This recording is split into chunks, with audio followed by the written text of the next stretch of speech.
Hi, my name is Dick Jones. I'm the tax problem guy. You know, I'm going to give you another tip today that a lot of tax preparers don't even take into consideration when they file tax returns.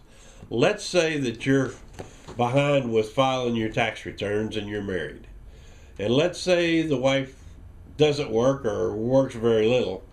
And let's say you had a business that's going to create a bunch of tax liability. Well, most people would save money by filing a joint return, which generally it does. It generally saves money to file a joint tax return. But let's look at it a little farther down the road and not just jump to a joint tax return. Let's assume that you have a house that's got $30,000 worth of equity in it between the two of you. Well, hubby still going to owe taxes. Yes, he'd owe less if you filed jointly.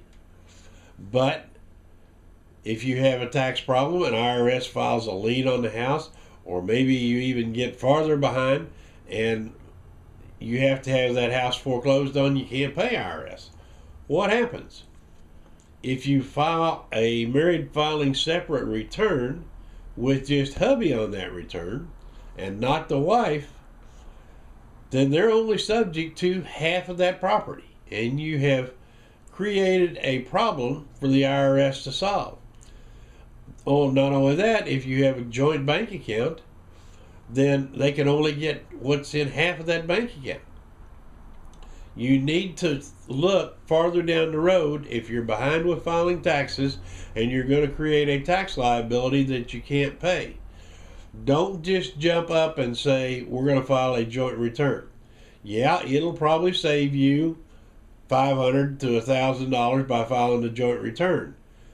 But I don't know whether the consequences are worth it.